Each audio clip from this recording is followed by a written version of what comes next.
Good morning. If you're interested in my cup, this cup was given to me by my best friend.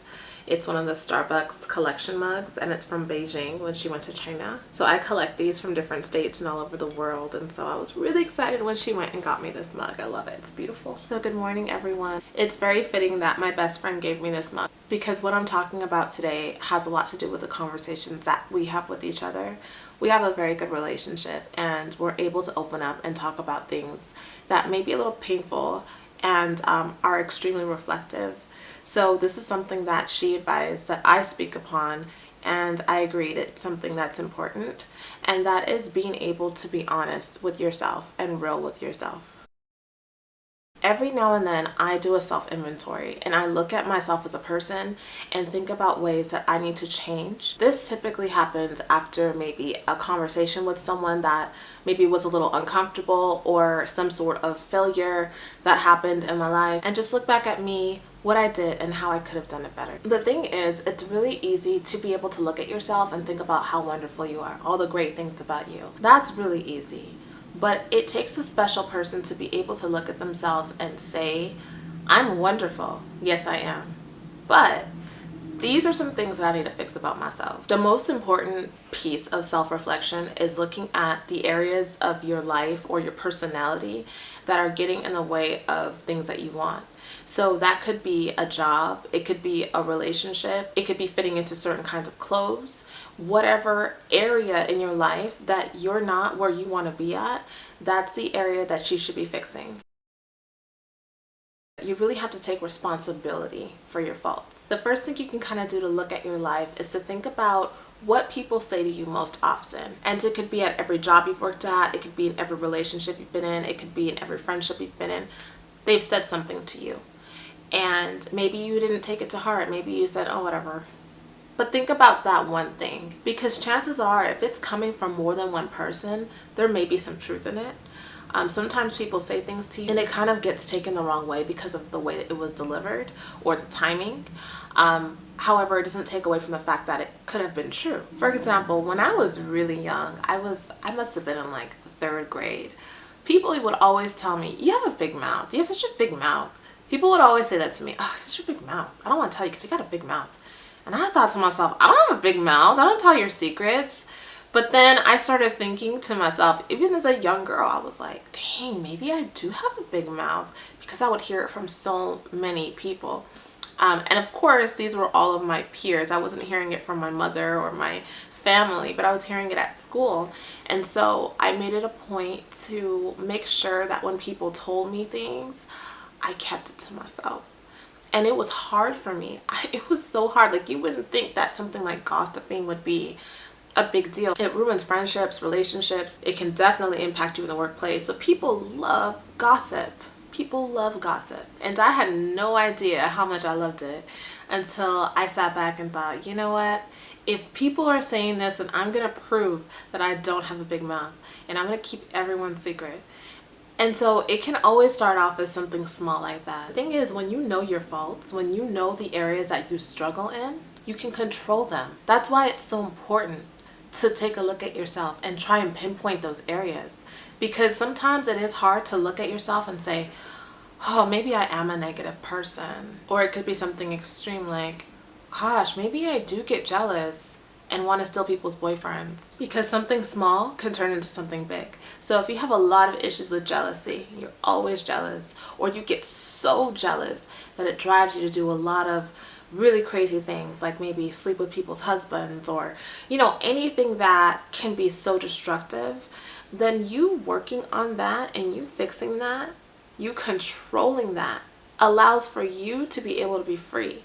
Because a lot of times when we do things that are wrong, or the parts of our personalities that are hurtful to people or hurtful to ourselves, we don't like it either.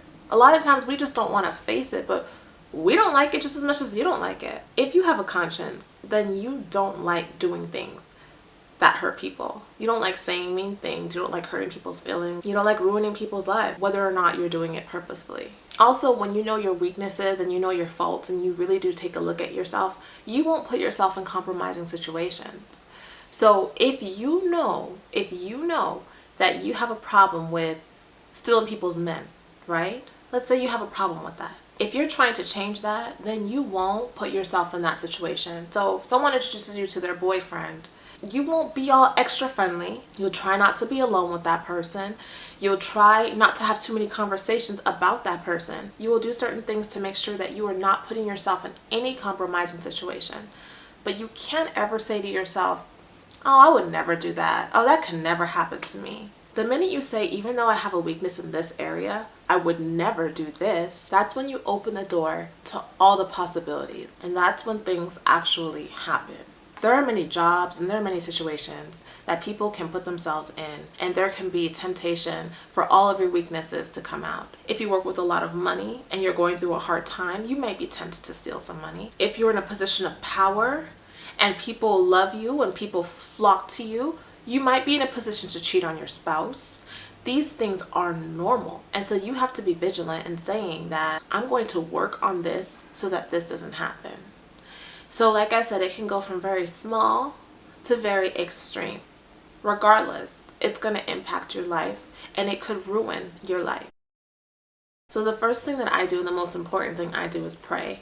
If I know that I have a weakness in a certain area, I pray.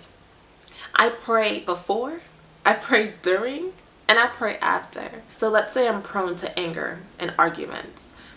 If I'm about to have a serious conversation with someone, I will pray before I do it. If I'm in the middle of talking to that girl or that man, I start to feel my blood pressure rise and I'm like, ooh, I'll start praying, Lord, please help me, please help me, please help me, not to take it there.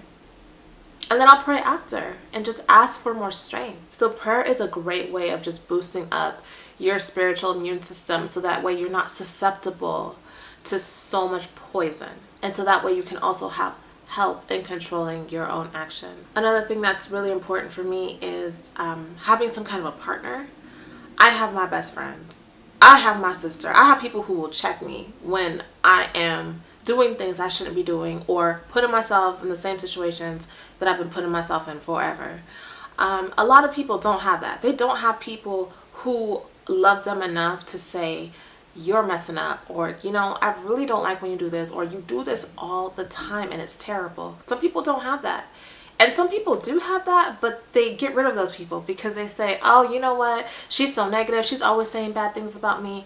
Well, you got to know the difference between someone who's negative and just saying bad things about you and someone who's just speaking the truth and trying to help you out. So having that partner, having that person that can say, Michelle, you know, you always do this. You know how this is going to end up. Or, you know, Michelle, maybe next time when you're in this situation, try doing this. Having someone to kind of highlight the areas that you could work on and being there to see if, you know, there's change actually happening. That same person may notice and say, you know what? A year ago, you would have done that. I'm so proud of you. That's nice to hear, you know? I always look at it as the enemy has no new tricks. The areas that I have faults in, the areas that I have weaknesses in, the areas that I'm vulnerable in, have always been the same areas. The same situations over and over and over and over. And I do the same thing every single time. It's not until I realize, you know what? I need to stop. I need to stop getting so upset. I need to stop being so controlling. I need to stop oversleeping. Whatever it is. Saying, you know what, I need to stop because it's now impacting my life. So I know this video may have been kind of hard to watch, especially if you know that you have some things in your life that you really do need to change. And if it's tugging at you, if you were watching this and you were thinking like, yeah, then it's time to go ahead and make those things happen. Write it down, keep a list, and start working on those things. Make it conscious, because when you start thinking about it, you'll recognize it faster as soon as it happens, and then you can start working on it. The bottom line is you cannot change what you won't confront. You can't. So you have to look in the mirror and force that change upon yourself. At that point, you will start to see a change in your life for the better. Thank you all so much for spending your morning with me. I hope you have a wonderful day, and I'll see you